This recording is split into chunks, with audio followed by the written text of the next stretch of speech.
E fala galera, tudo bem com vocês?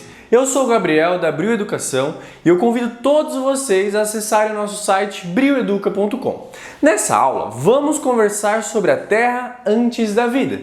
Mas antes de darmos início a essa nossa aula, não se esqueçam de se inscrever no nosso canal, darem like no vídeo, porque isso ajuda muito o nosso canal a crescer. Mas agora, sem mais delongas, bora para nossa aula. Então vamos começar conversando sobre a Terra primitiva. Pois em outras aulas já vimos algumas características dos seres vivos e agora vamos voltar a um tempo em que a vida ainda não existia. Os cientistas estimam que o nosso planeta tenha cerca de 4,6 bilhões de anos. Na época da formação da Terra, a temperatura era muito alta e a superfície da Terra era em grande parte formada por rocha derretida, ou seja, lava, e o planeta ele era intensamente atingido por grandes meteoritos.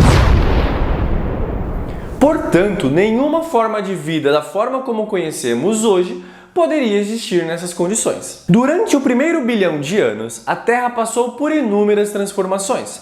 Uma delas foi fundamental para o surgimento da vida, a formação dos primeiros oceanos. Como você já sabe, a água é fundamental para a vida.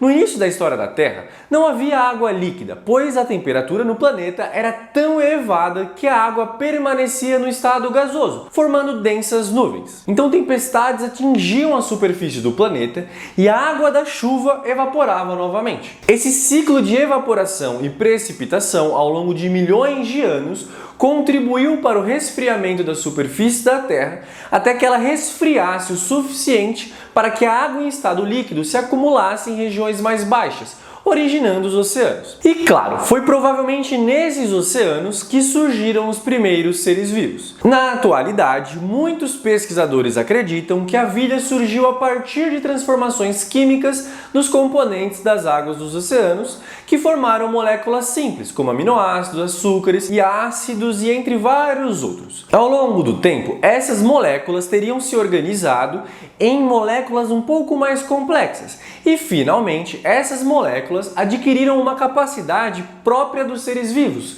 de se reproduzir. Essas estruturas constituíram as primeiras formas de vida na Terra. E para a gente finalizar essa nossa aula, cerca de 1 bilhão de anos atrás, depois do surgimento do primeiro ser vivo, uma enorme variedade de formas de vida habita a Terra. Muitos pesquisadores dizem que o primeiro ser vivo foi ancestral de todos os outros. Desde o surgimento da vida, modificações têm originado espécies diferentes. Algumas continuam existindo até os dias de hoje, enquanto várias outras deixaram de existir. Essa foi a nossa aula de hoje. Eu espero que vocês tenham gostado e até a próxima!